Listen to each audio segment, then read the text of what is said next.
ride on, people. Yes, there she is. What a beautiful beast. Oh, that metallic white aluminum. Something else, isn't it? Got my Mr. BMW tag plate on it. Looking good. Look how it shimmers in the sunshine. All that carbon fibre. Yeah, I'm digging this bike for sure. Really, really lots of fun to ride. Anyway, I just got a nail in the tyre, which I've just plugged. Tyres are pretty low now on the wear limit. Legal limit in the US and UK, I think, is 1.6 millimeters. Nearly down to that, and so need replacement tyres anyway. But needed a plug in it, and I'm just going to go out, grab a spot of lunch, and see how we get on in terms of the plug tyre, and also just enjoy this beautiful day. It's absolutely stunning out, and just adjust my camera slightly, try and get the angle a little bit better.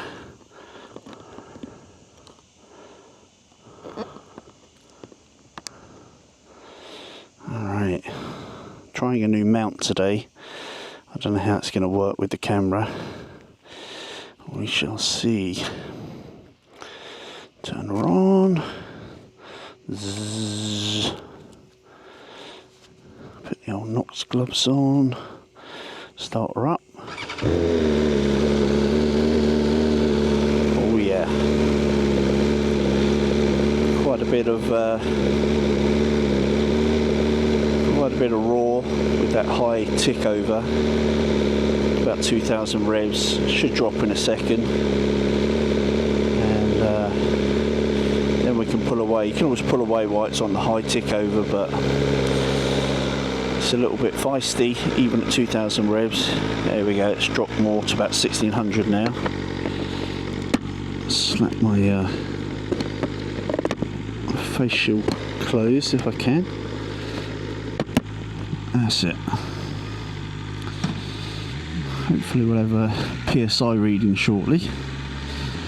See, 33 front, nothing at the rear yet, and that's where I put the plug in. 37. Oh, that's good, because I did the plug actually a couple of weeks ago. Rode the MkII competition, and then had a wet weekend last weekend, so couldn't ride, and it's held its pressure for 2 weeks. Not that I've been riding it, but I have pretty good confidence that's going to be okay. Nothing to my left. Looking at the neighbourhood fountain, watching out for deer. There's always lots of young deer down here. They're growing, but they still don't really know what they're doing yet, so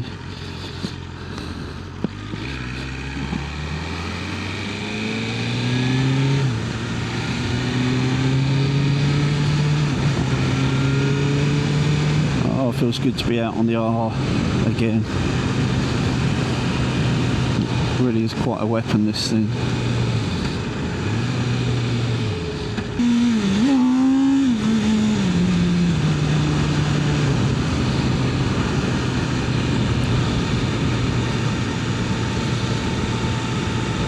What a beautiful day today is.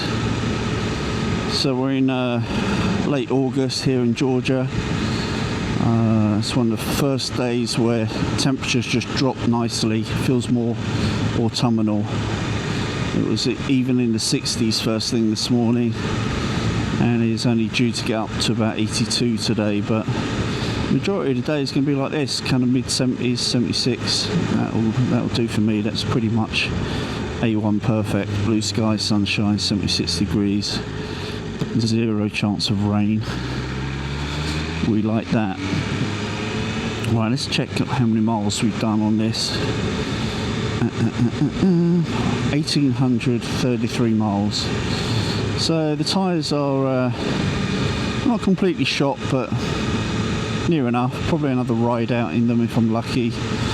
So probably going to be 2,000 miles ish before I swap them out.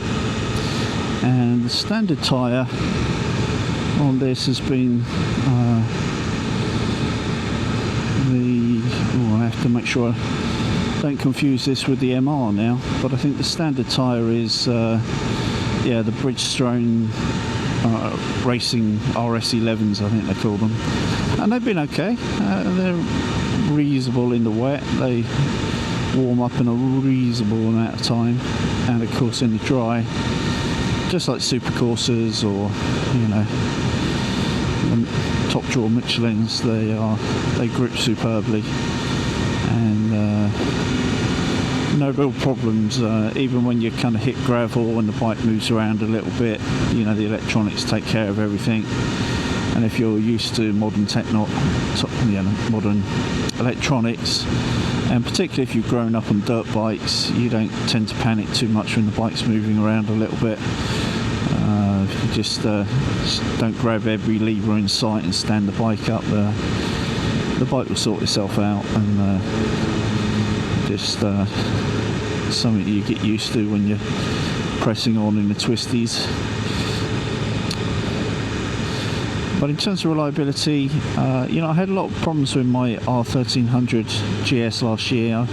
It's about the 5th GS I'd had, and it was the first one I'd had any kind of proper problems that left me stranded by the side of the road, requiring a recovery service. And it happened a couple of times, and it was mainly down to faulty switch gear, which there was a recall on.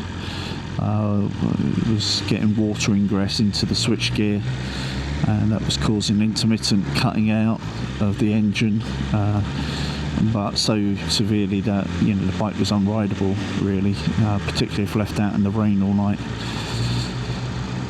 Anyway, I got fed up waiting for recovery trucks, and decided to trade that for the MkII.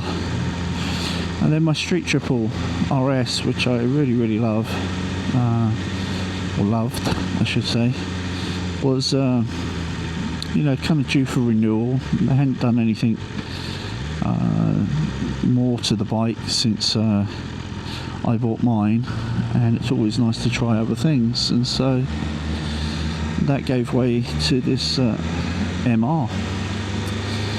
And I think for most people, for road use, most people most of the time, if they're honest with themselves, these so-called middleweights are really the way to go at the moment. I think manufacturers are putting a lot of money and effort into that because they realise that people don't want big heavy bikes, or 200 horsepower like this that is largely unusable on the road, and that it can be more rewarding to ride something that has usable power, like a Street Triple RS or a multi-strada V2S, for instance, or a Panigale V2S, the 2025 models.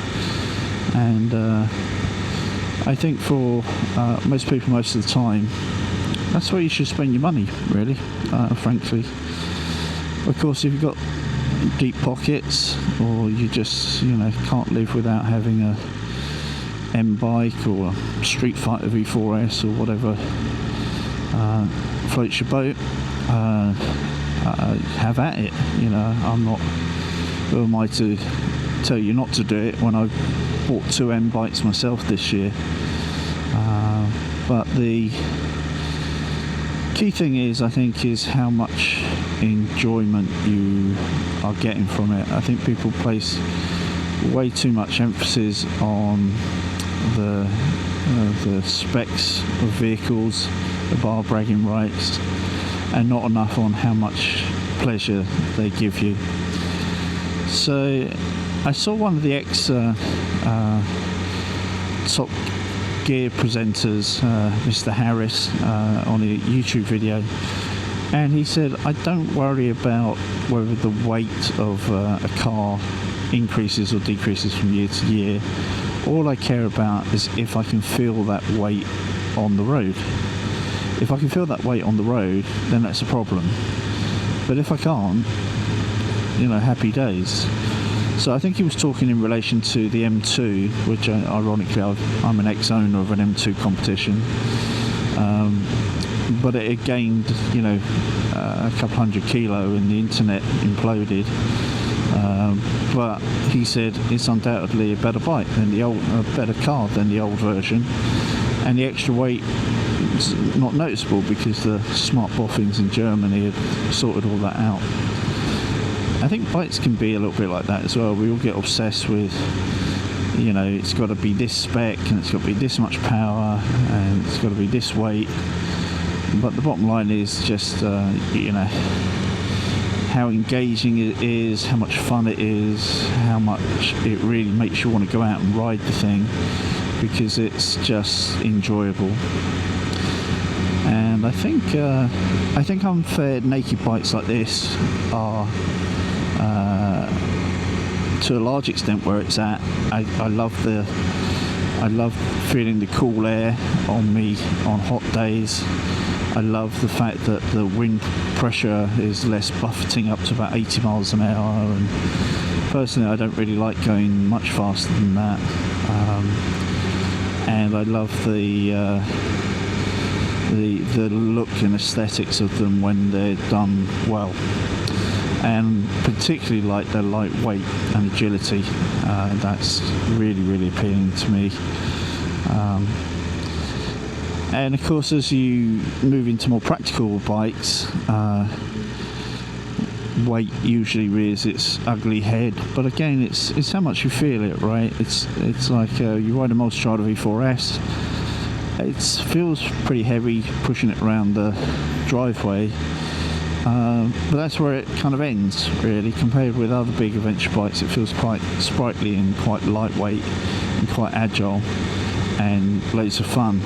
The V4 engine's very engaging, so it's that kind of thing I think I will probably place more emphasis on moving forwards when I come to replace my M bikes, whenever that may be. But for me, because I don't tour for more than about 3 days in a row usually, and I don't need to take that much luggage because I tend to use layering systems and shells, so all I really need is like a tail pack really, and a tail bag when touring. And I rarely take a pillion. For me, I can get by with something that's pretty lightweight and pretty focused, depending on how focused I want it to be. I don't want it to be so focused that I'm uncomfortable, but I do want to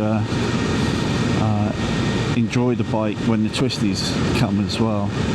So like most people, I need something that I can do the urban type environments like this, and can cruise okay on the motorway, on the freeway at 70-80 miles an hour.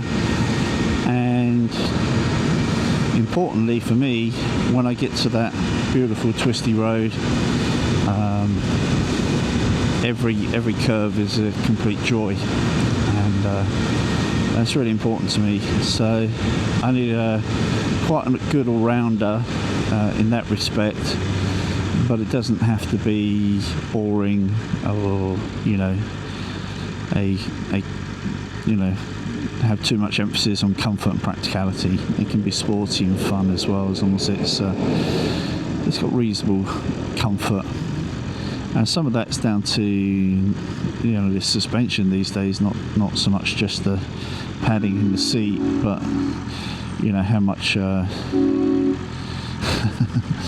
that's a pretty cool horn on that massive Ram truck. A lot of it's down to how much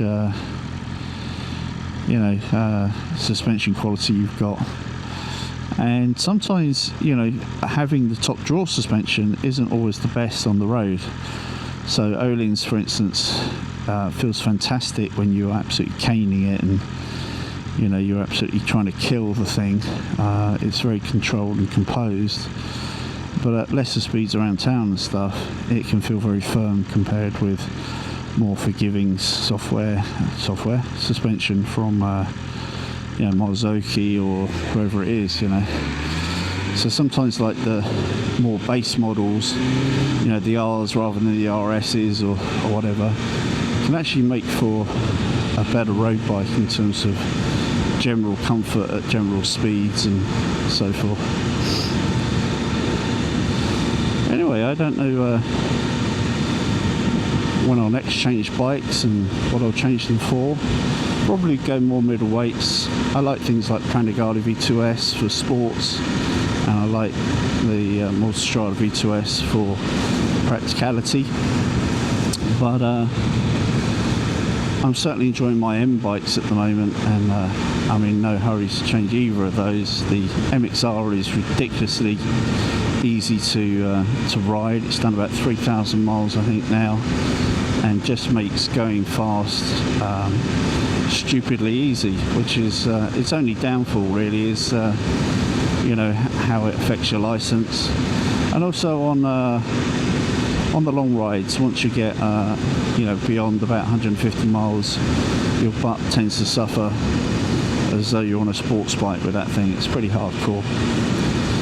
This thing I think is nearly as comfortable as the MkII, but just a lot more agile and fun, and I really like the way it looks. There we go, Penny V2S. Anyway, I'm calling I'm past BMW Roswell and Triumph Roswell. I'm going to Pop's Coffee for a chicken salad and see whether I can spot anyone I know, and I'll see you guys soon.